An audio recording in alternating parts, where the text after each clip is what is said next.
block. You should come and shop with me. I got everything you. I got it all. Coke and dog and ecstasy. 93 the gas that good weed. Turn it out, staying in my lane. Got them swerving out. Came to get paid, so I really don't care what you top out. Now don't you get carried away. You in the way, better watch out.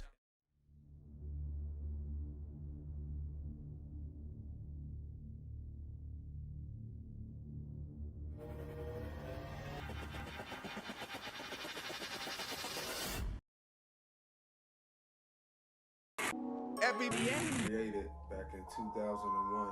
Troof!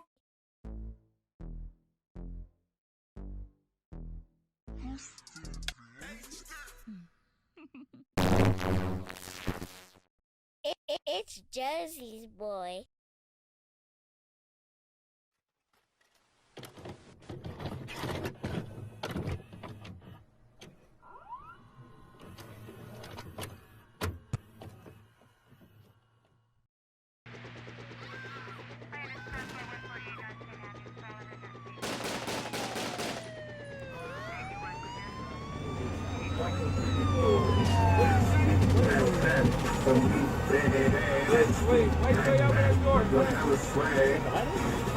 They know you getting pretty more venom and the same rocks out. 50 big blowing off the sticky brain. Come on, Ray, open this thing up. Boys grinding, know you got the ball. Get some fly. Understand bang the score. Stay smart and whip it like you got a door. What's something to hate about? Cause I'll take your spot. And if you come to the track, you won't make it out. You say you make it out, but ain't had no cooking no love. I really up, yeah, my work being proud. Started with an inch, now I'm working with mouth. We got a raw man smarter than you murdering child. Yeah, cause niggas know we work for the child. So share with your mouth. Young CEO, Trap Boy Entertainment. We back again, through the damn thing. Shut up. In this life of the wit, there's no sunny days, but niggas plays with AKs and blow stroke all day as you walk through the valley of the shadow of wit and realizing that these wit niggas ain't nothing to fuck with. We live by this wit life, gon' die by this wit life, and right about now we gon' ride for this wit life and show you motherfuckers true mentality. You know the drill, nigga, when you live in the mighty. Now when the set gets hot, we setting up shop, pulling all-nighters, slinging motherfucking rhymes and busting caps at you bitch fades. Pioneering from these cold bins, spitting dubs, getting paid. Fuck the police, fuck the TAS, fuck the DEA. You come up with, nigga, you're gonna get some gunplay. Wit life, nigga. That's what we all be screaming in this motherfucker.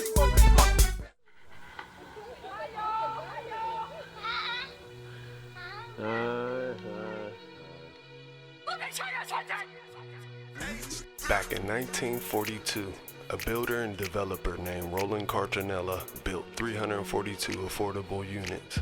These housing units at the time were called Monview Heights Public Housing, better known as Whitaker projects, also known as Monview Heights, located in the city of Pittsburgh, which is also the hometown of the world-famous Pittsburgh Steelers, 1.5 miles away from the world-famous Kennywood Park. Here is a few stories about this area that we call Whitaker, aka the Mighty. 22B. 32A. 30D, man. 34A. Then 1C. 46F. 20Q, baby. 6A. 42F.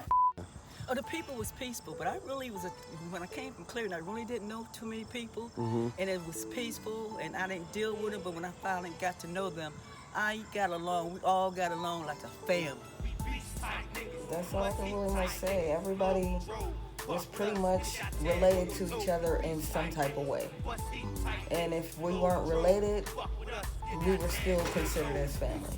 It was nice. You could leave your door open, go to Homestead, come back, all your stuff be in there, and everybody had cookouts. You could sit in your yard. It was just nice and peaceful and quiet. Kids was playing and everything. This was the best projects in the Mon Valley. If you want to live in the projects, you want to live here. And this projects was more designed to help you move on, because in this projects, you had to pay light, you had to pay gas. Naturally, if you wanted cable, you had to pay cable. The only thing you ain't paid was water. So you was prepared to move to an apartment and pay bills like that. Now your rent might have been subsidized and way low, but some people, based on their income, they had to pay. And the reason my mom wanted to move out of here is because they tried to raise her rent to $700. Oh my goodness, it was like a whole new world, especially compared to now. There's nothing the way it is. This is Monview Heights now. It used to be the Mighty, but it's Monview. Look at all everybody in the house. It was special. You know that, like when I first started coming up, there was some bricks that outlined a little flower pot my mom had, man. I used to hide shit in there, man, when I was a buck. Started the church and it was in 40A, I think it was in, and it started there. And then they built that little church up on the hill. It was wonderful in the beginning. All the families and everything was, there, and we looked out for each other.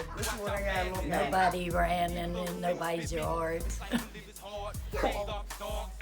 And then the young people came. It's supposed to be a place, to kind of hold you over and you kind of get yourself together, But like when you paying all those bills, you kind of setting yourself up. Now the other projects say Hawkins Village. Hawkins Village, you ain't paying no utilities. So you had this low rent, you ain't paying no utilities. You weren't prepared to move and to go into an apartment and have to take care of all that. It wasn't preparing you. And it wasn't nice as this. That's why most families was coming from there and like from Keysport and Duquesne. They was moving over here because this was one of the better kept projects. Unfortunately, it ain't like that now because our grass was always cut. You look at it now, like it was trimmed. There was always maintenance men cutting grass and going around to the cribs, fixing toilets and all that kind of stuff. Yeah, JB. Oh man, that was one of the questions. And we knew them. There was a lot of these maintenance men. JB with the master key. They was around so much that we knew them. We knew them personally, like, you know what I'm saying? Y'all probably up here now don't even know none of these maintenance people. I'm shouting JB with the master key. Yeah. And look at the grass and the trees. I mean, the maintenance was so serious that they had tree trimming people up here, man. Yeah, it was like totally different. Yeah, these trees wasn't it was like that. You could really raise your family here. Yeah, like you really could safely. You know what I'm saying? And it definitely was like family took care of family. It was wild, but it was like every place was wild. But like, you know what I mean? And when we had fights, it would just be a fight. It would be rare that somebody pull out a gun. I gotta say David Jones, that's my stepdad. Everybody in the hood know him as Strip Loc. We done seen him go crazy about some crack. And if you ran into him right now today, you would see something completely different than what you used to see. I would say 75, somewhere around in there, when they extended the church and made it to what it is today. And I was a part of even building them. This, right where we're at, was one of the most dangerous spots because people would do drive-bys and they could either come in or come out, especially, and shoot right here and have all this open space to try to shoot at people on the court from that little spot and get out. But you know who made that a problem? My mother. Because my mother was working at 1A. She got up here and got them to create the Knowledge Connection Center to be able to help kids after school, you know what I'm saying? And to get the adults help too that might have needed more education or development to help them to try to get out of here. And because she was right there and them drive-bys kept happening right here, she said, you know what? Y'all need to put a gate up here to check people's IDs before they come in here so they can't just drive in here freely and drive out. Was that how it got? That's how that got there. And we was one of the first projects to have that gate. But I've heard stories of Whitaker had a male choir. and I can only name a few, which was the Fords. Mrs. Ford was the organist player, and she had a lot of sons. She had Claire Foy, Snooky Ford, Kool-Aid, the Randolph, my cousin Ronnie Williams. So we're going back. This had to be in the 50s. I'm missing a lot of people, but they were called the Whitaker Male Choir, and they were one of the best groups around. They had gardens over here. They had gardens. And we have problems with the white area. They didn't want me driving for the white people, so they sent me up here with the black people, and we doing just fine. Just fine. Yeah. So how many years did you drive for? I've drove about 30 years or more. 30 years. Yes, I even drove some of the kids. What year did you start? I started in about, that's been 1976, about 1970, maybe in there. Maybe. Ahab, with his grandmother sold greens, string beans, and everything. We'd always go to her house and get our vegetables and stuff. Miss Mickens. I don't know how they took that over, because I always thought Whitaker was outside of Whitaker. Yeah. You know, it was like outside, like we was in West Mifflin on the Monview side, and Whitaker was across the street. But I guess everybody that lived up here, they used to just say Whitaker. I live in Whitaker. You know, instead of saying I live in Monview, they'd be like, I live in Whitaker. Yeah, we up 20 road, call it Capitol Hill, yeah, man. A lot of money was made up here. You know, the motherfucking fiends and snatchers come down that hill right there. Niggas get money. You know? Back of the hood. Yeah, but it's Capitol Hill, yeah, man. We had a trap house 6 feet. You wake up in the morning and you jump off the wall up to the next house and make $1,000 from 6 to 8 in the morning. I go to sleep at 4 in the morning. I swear to God. I go to sleep at 4 in the morning and wake up and make $1,000 next door. Got the cookouts. And I remember one time they was shooting, and the boy Dougie Fresh got grazed by a bullet, and he come back to the team talking about put me on. I just took one for the team. Always, forever, baby. Love you, man. Church. Said the Reddices, they had chickens on their back porch. You know what I mean? Yeah. It was back shit in going the on. day, You know though. what I mean? Wow. Mr. Winston hired some of the young guys from the projects and showed us how to work and worked us and paid us well to build the church Morning Star, which is, I still belong to the church right now to this day. Yeah. You actually sing in the church too. I sing in the church choir. That Pretty Hay loud. I'm telling you, they love Pretty Hay. Pretty Hay do something, they hide them out. I remember I was down in 33 Road Worship Clothes, and I had a CD player. I don't know where he got it from, who's got it, sold it to him. I was listening to the CD player, and all of a sudden, I went upstairs to get some clothes. My wash machine was in the kitchen. And I ain't thought about the music. And then I looked, I said, this nigga that came through the back door and took the CD player. I went looking for him, but ain't nobody, his friends. I ain't seen him, Mr. Lane. I don't know where he's at. And y'all know where he at. Y'all told him, hide out his brothers down here with his dad on 2x4. He's ready to kill you. So we ain't gonna let him do that. So we hide you out. Pretty Hay was something else with the women. We became that because back then we basically known as the land of the boater, goddammit. All over the city. Everybody came up there for what we had going on, man.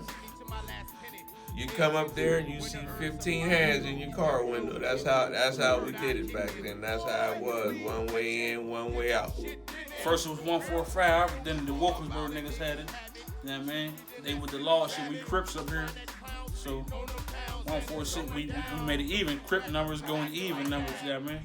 So you know what I mean, we got 1A, and then it's 47 rows, but we don't really count the one row, so it's 146. You know what I mean? So that's where it comes from. Yeah, man. Wait, what, Mose? What you say? Yeah, man. This was one of the rare times.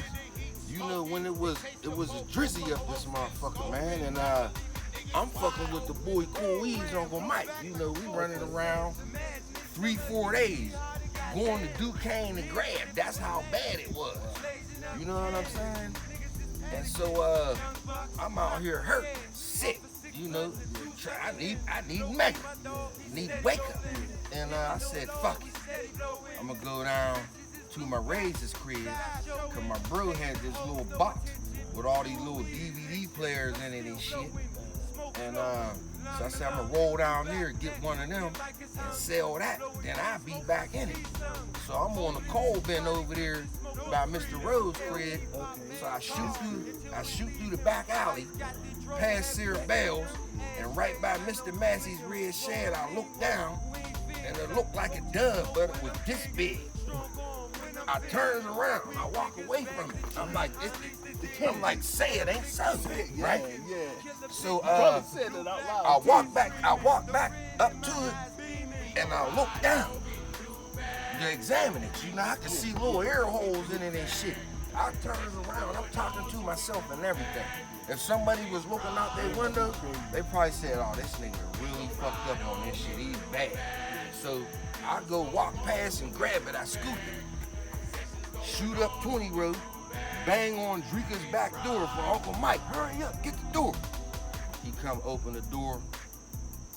I go ahead, I said, give me a plate. I sit down, he gave me a plate. I just ripped the whole bag open, smacked the piece off, and I said, here, tell me what it is. Cause if it was garbage, I don't want to fuck my shit up, you know what I'm saying? So I go ahead, give it to him. He put it on, take wake up, blew out Ricky the Steamboat Dragon, and said it's fire. So I went on and, you know, and got busy. So first thing I do is I call B-Lo. He down homestead down his mom's crib, R.I.P. You know, and I said, Lo, hurry up, man, get up here. I need you now. So Lo come through. I go ahead on, I gave him a zip by eye, because I ain't had no scale, so I had to do everything by eye. I gave him one zip. I said, here, this is for you, fam. Then I gave him another one. I said, hold this one for me for when I come out the game day. You know? Yeah, put it up for me, right? So 4 or 5 days later, it comes out. The boy Bay Bunger, you know the homie, you know how he get drunk and he be on that bullshit. He done got hit and dropped that shit in the snow. And once the snow melted, lo and behold, your man found it. God damn it, we back in the game. God damn it, church. First annual, that's what he did. I don't remember nothing down here. No, it was on the back of the Guess what I remember? Cuba 9 pound on the hoop court. Yeah. That's the first. Epic. I wish I had pictures of that. I feel like that's the first block party ever. That was the first, to me, community day. We brothers. We the same age. That was like the first annual for me. Like, that was the first one. That was the first for a lot of. I remember Miss Peanut and all them. Everybody. There was a whole line of people on the whole. A lot of court. When crack came, it wasn't that bad when they were selling reefer and stuff. But when crack came out, that's when everybody got crazy. That's when everybody got crazy. They got a lot of people on that crack. Then they was beating up people and throwing firebombs in people's houses because they owed them money for giving them crack on credit.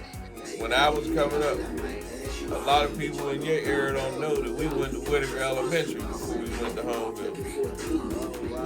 Yeah. Where was that at? All right, you know where when you first coming out of 5th Ward, and you get up there and you start walking up there toward where the crossing guard be. The first crossing guard, you make that right there. I think it's a nursing home now or something. But yeah, we went to Whitaker Elementary, man, back then. Me, Bay Bunga, T-Tam, TP, we all went there, man. We went there first. Famous block, man, on the steps, man, 39 road and all that, you know what I mean? What went down, yeah, man. A lot of money was made here also, you know? Right here on these steps. Sure, on the steps, a bunch of shootouts and different bunch of shit, you know what I mean? Bitches come through. This is like the strip. Again with T, Swin, Camille, Lauren, you're going downstream Sue this time. Thumb sider into a post-up right there. Yeah, if we get something down the floor, we might. If it's a tie ball game, we're going to run it. Okay? Tie ball game, we're going to run it. Here we go. So Brian Agler already thinking ahead. You know what I mean? You definitely used Tanisha right. Because she had people that was pushing her. She got straight A's the whole time and still was out here breaking bandits' arm in football. You know what I mean? She still was hooping with everybody. Like, you know what I mean? It wasn't no different. Ball field, you know what I mean? Back in the day, you know, Brock and Noose, the ball outside of the hood. They played their games down here, you know what I mean? Softball and all that. We had our turkey balls and all that shit down here. That shit look crazy now, that's what it was. And then we move on to 5th Ward, right next to the ball field, you know what I mean? There's a lot of money down here, a lot of money was made down here also, you know? 5th Ward famous, you know what I mean? Get money and a bunch of other things, you know? Sure. This is 5th, you know what I mean? 5 Road, 5th Ward. Well, I was glad to be able to give you guys a platform to perform, and you guys did well. I was impressed. I had never heard you rap before, and that was the first time I heard you rap, and I thought you was one of the best in the group. You know what I mean? Y'all, not to take nothing away from anybody, you guys were all that group. You know what I mean? And that's what got me in the flowing, man. You know, we formed a little group. Me and Cool Chuck, Mr. B, you know, Carl Van's little brother Brian, you know.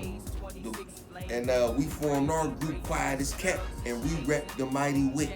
And that's how the Mighty Wit got formed and started.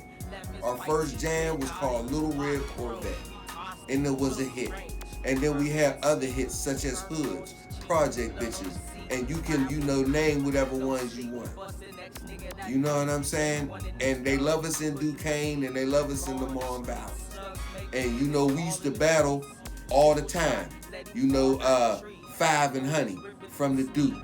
You know what I'm saying? Daddy Y, 50 Run. You know what I'm saying? Then one of our arch rivals was DDO and my man GLB, J Boogie from Down Braddock, and they had the DJ Mr. Magic or something like that. And we used to battle live on 98.5. Back in the summer of 1999, a young entrepreneur named Mike Young, aka Young Ice, would invest in 12 young inspiring MCs. These MCs would form a group called Wit Life and a record label called Wit Life Records. At the time, they were in the process of recording their first debut album, Put This on Troof Forever, with a legendary producer from Pittsburgh, Mista Yuk. But shortly after, the group would separate due to personal differences. But in 2001, the official CD was released, which would spark the new generation of MCs that represented this place that we call Whit Life, aka the trap. Whit Life, I felt like once I was in it, man. I was like one of their biggest promoters. Like, I was telling people that's from Whitaker, like, I ain't even leave out of Whitaker. I'm telling niggas, like, you know, that Whit Life gotta come out. Like, so for me, it was like the first thing that I ever seen local dudes from my neighborhood be involved in. And I felt like, oh, I could do the same thing, so I wanted to support it. Because they wasn't, when they was doing Whit Life, they wasn't shooting at people, or they wasn't selling drugs, or none of that. They wasn't getting on Miss Peanut's nerves, my mom. Like, so she wasn't angry that day, type shit. So Whit Life was great. It saved a lot of people. Certain people still did dumb shit, but, you know, other people took heed. Even people that wasn't a part of the label, just seeing everything that took place. You and I remember Loke. I thought he was tough. Just the name of, I like Bandit and you know, a couple of guys, Drastic, well, you know, y'all sounded real good. Keel, I remember Keel doing a lot of screaming. Was that the big dude? Yeah. Evil, right, Evil. Yeah. And what was his brother's name? Wayne?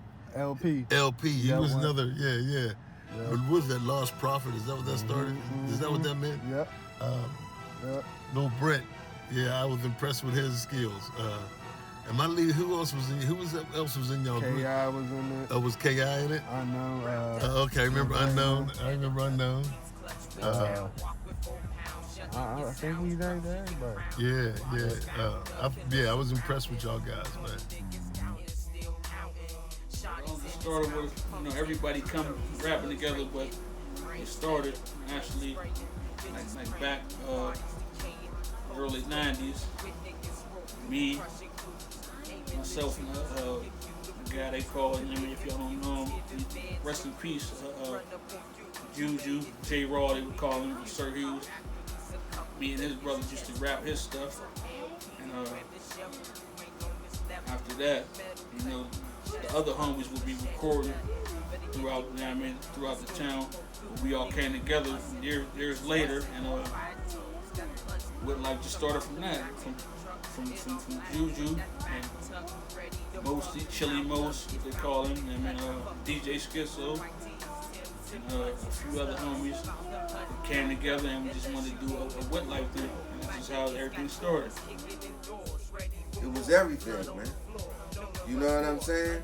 That was our foundation when we had to start on. You know what I'm saying? You gotta remember, Wit Life Records, man. The first album CD cover. You was on it. I was on it. Everybody was on it, man. That was where we were supposed to branch out. You know what I mean? And we just making the best of what we can now. The rest of us that's left, man. Say I went to Georgia in '96 or '98. I graduated from high school in '96. But maybe some years after that, I went to Georgia.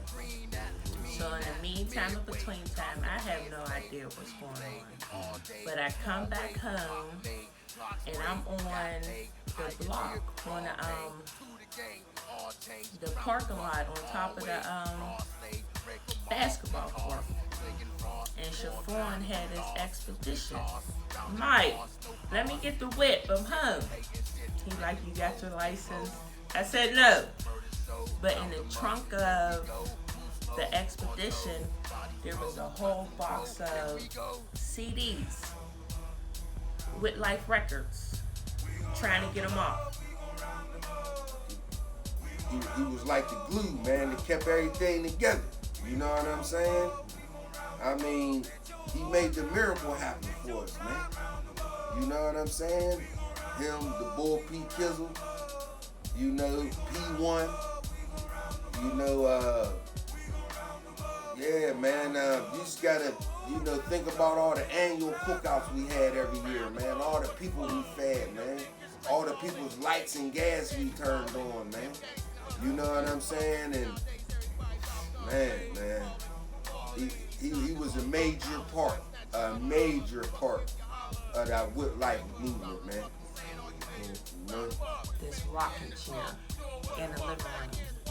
And for some reason or other, we lifted up this pillow and there was all this money. I'm like, oh my gosh. Now mind you, I'm 14. I'm like, oh my gosh. My mom's like, oh, he must be out there selling drugs. This is drug money. I don't want this money in my house. But then again, she turned around and be like, shit, we're taking this money. I'm going to give you half and I'm going to keep half. I'm going to say it was like $400. She gave me $2, she kept $2. $400. She kept $2. Yeah. Back then, $400 was a lot. It was back. You, him, and her. And to this day, I think my brother, he felt that me and my mom was stealing from him. But as 14-year-old, I'm doing what my mom telling me to do. Oh, we gonna take this money, motherfucker. This is drug money when I don't want it. But then she flipped the script and say, bitch, oh, we're taking this money. This motherfucker think he can come in here and stash some money, and we're gonna take it. But Michael was the type of guy. Okay. I'm coming back. And it's a good thing that boy Ice was here for a minute, because he told you sit next to Yuk, because one day you gonna be doing it yourself, the engineering, and look what you doing, man. You know, you engineering, man. You know, so we get big ups to Ice on that one, man. Yeah. You got me recording? Yup. Yeah, 11 years in. Yeah. This is for all the youngs, makeup booters, cheats, all the kids. I'm sorry if I don't say y'all names, but yeah, I'm here with Auntie Shell, all the homies, you know. We just argue, man, drastic. That's what Like that good liquor do. do to y'all. That's what brothers do. Yeah, that's what brothers do. And look, we ain't worried about that. and this is what nephews do. You his nephew, you his nephew. You see the picture over there?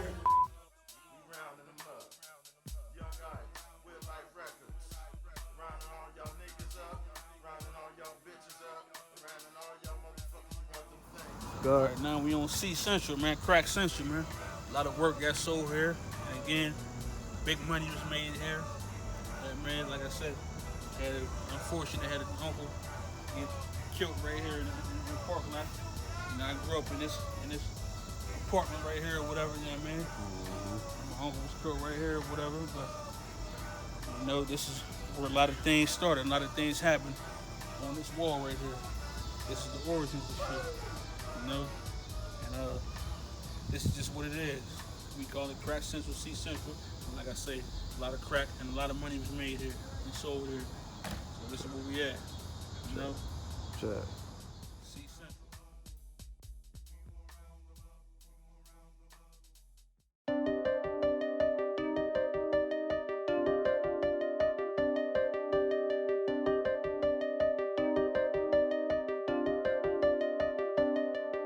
Live and die by the pistols we playing with. Live and die while crowd we scandalous, damn it.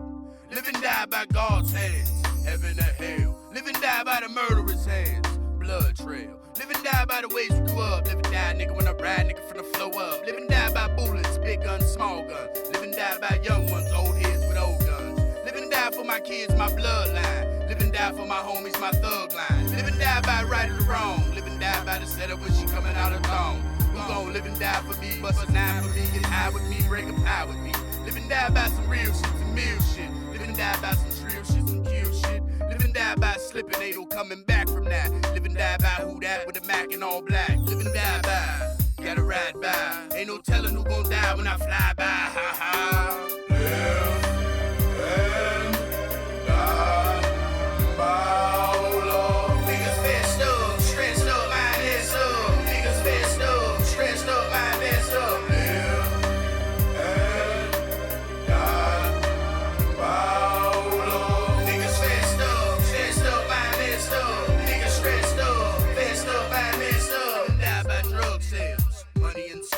Live and die by Fed sales, had you in sales. Live and die by hot cock, or your drop top. Live and die by hot shots, they call the cops. Live and die by loud talking, should've been quiet. Live and die by loud walking, we start a ride. Live and die by what you know, what you don't. Live and die by what you will, what you won't. Live and die by gunpowder, rock the coke powder. Live and die by every hour, the deal going sour. Live and die by truth. W's out the sunroof, Mackie legs, white tees, and bulletproofs. Live and die by flicking bits, getting right. Live and die by hard liquor, shit ain't right. Live and die for leather coats and Kelly jeans. Live and die for ice when it glisten and gleam. Live and die for wit on my own. Never cry on my knees when I'm trapped in a stone. Live and die by murder men and murderers. You a murderer, so you die by that.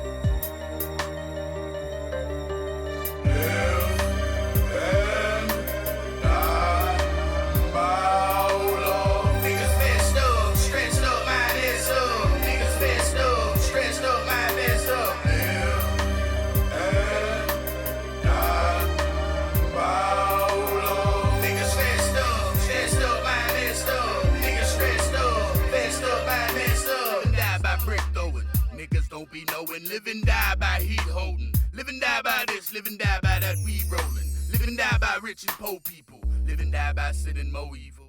Live and die by click clack. Live and die by coming up and get that. Live and die by please don't kill me, dog. Live and die by on my knees praying to the Lord. Live and Living die by the sword, niggas ride with the sword, it's whole blood war. Live and die for my folks, get high for my folks, ride for my folks, lie for my folks. Live and die by fair raising you the right or the wrong way. Live and die by gunplay the wrong way. Live and die by damn, should've had his vest on. Seen him yesterday, but today that nigga gone. Live and die by what you speaking, them words coming out. Live and die, I'll leave you leaking, you best shut your mouth. Live and die from the cradle to the dirt, no doubt. Live and die, bullets fatal, we all shoot out. Live and die by the fofo, my nigga be good in the hood, where it ain't all good. Pictures on t-shirts and hoods. Who Eddie, R.B., Vinny Ball, R.I.P.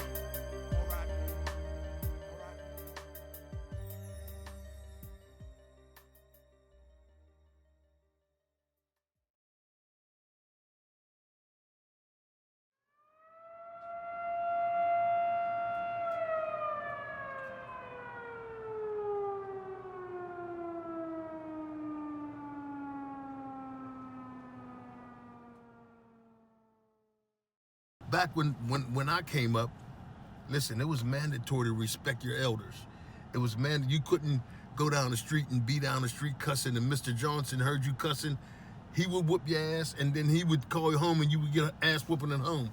And that completely changed, man. That, you know, when you don't have respect for yourself and your elders and your parents, you don't have respect for nobody. But the drug game changed that. You know what I mean? The drug game changed it where now you got parents. I couldn't imagine growing up with my parents being on drugs. But at that turn of time around in the 90s, there was cats that coming up with their parents on drugs. So now that's a whole different lifestyle. I came up, every time I came home, my mom was there. There was something to eat. There was love. Now, coming up with your mother on drugs, the lights is off.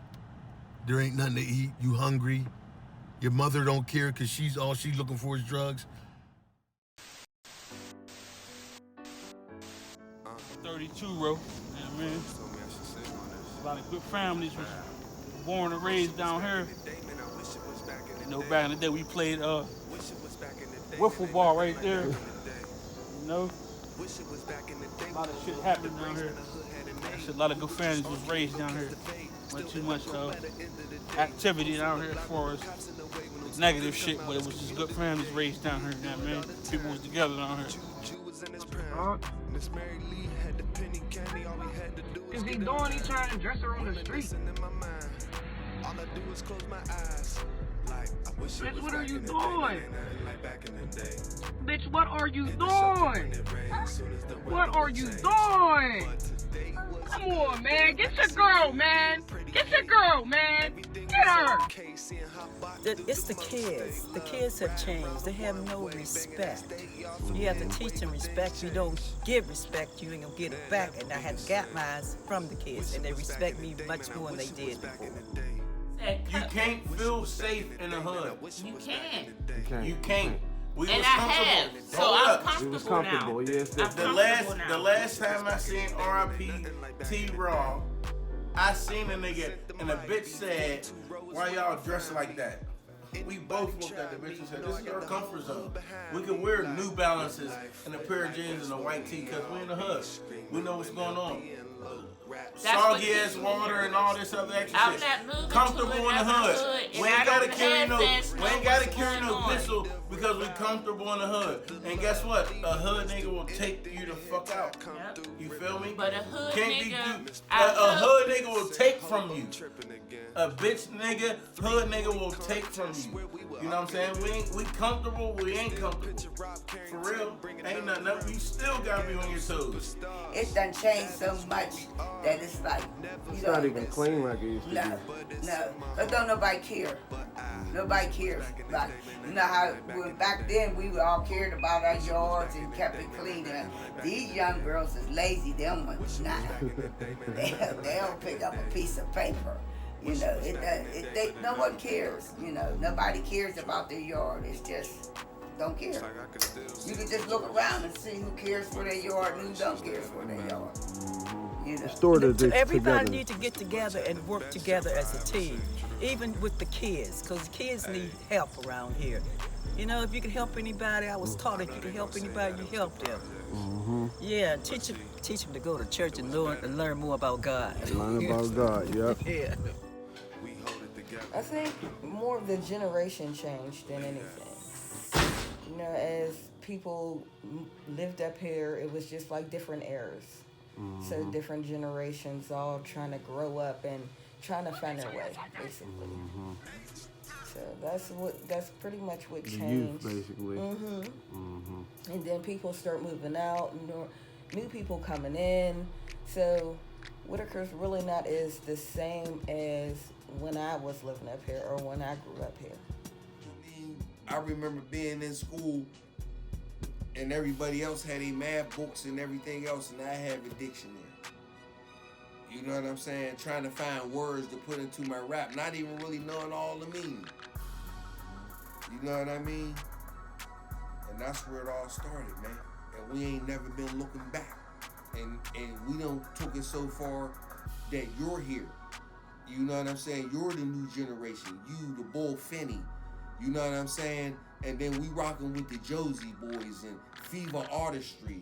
You know, and the Bull Shig and Grimes from the Duke, man. I'm shouting money everywhere. Good brought Brooklyn to Whitaker. Yeah, he was from you know, that's where he was from. And that's the mentality that he brought to the 146, man. Like, he used to run around back then, him and his boo, Erica Payne, man. You know, that was his boo. That was like Bonnie and Clyde. Wherever one of them was, you could find up with him, man. Like, but that's what's good, man. And it started going downhill. You know, for a fact, when you come up, there was gunplay all the time. Back when I came up, wasn't no gunplay. Wasn't none of that. It was my oldest brother, and this was in 1980, was the first one where there was a tragedy up Whitaker, and I was probably a junior in high school. I was a junior in high school where he got shot and killed, and it shocked the whole neighborhood. We walked around the block that night because every light was on all night. Nobody slept that night up in Whitaker. That was the first tragedy that happened up there, and it happened to be my family. Like, I don't know, I feel like we was all raised right, all of us. Even if we was in fucked up households, we all was raised right. So, at the end of the day, whenever the hood did change, it was our job to fucking keep up with this shit. Just someone first shout out, the homie HounD for doing the interview and all that, you know what I mean? For, keeping it thorough while keeping it 100. Doing this because it's long overdue, and just all the homies, just all the real homegrown motherfuckers that's really from the town. That's what I'm about. I'm about the homegrown people. I'm about the motherfuckers that really come from the origins. You know, no disrespect to the motherfuckers that came after us, and you know what I mean, and came from our lineage and all that, you know what I mean. But I'm about the origins, you know what I mean, because that's where it starts. So shout out to everybody that's repping this shit, this real Whitaker shit, this 146 shit. Man. When Uncle Ro moved out, I rode around the block. I seen wasn't no curtains up and shit. I said, what? Right next to Miss Linda's, Jimmy Mom and them. Said, what? Where'd they go? Yeah, he moved out. New neighbors, all that shit. Doors wide open, swinging. I goes in there, in the corner, a Louisville Slugger wooden bat with the spiral tape on the handle. Hook that shit. Memorabilia. It's deeper than any little league ball game. Even, bro, it looked like some Homestead grade shit to me, so I have it, and it's in my possession. Uncle Ro, if you want it back, shout something. Yeah, I mean all that. Famous shelter, or piece of cement right now, what it look like. It used to be. Used to be the shelter, you know what I mean? We done drunk many bottles down this motherfucker, you know what I mean? Had many parties down here. Cranked up down here. You know what I mean? Back in the day, this was with free lunches. You come down here and play the games and all that shit, you know? This is what it was, you know? But right now, we don't know what it is. This is what it was back then. What's up with you? Yeah, you kill me. What, nigga? Oh, yeah, everybody on the block is getting on camera. Everybody on the block.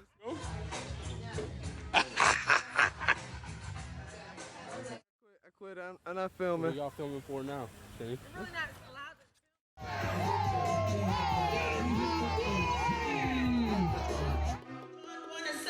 The blood of Jesus will cleanse you.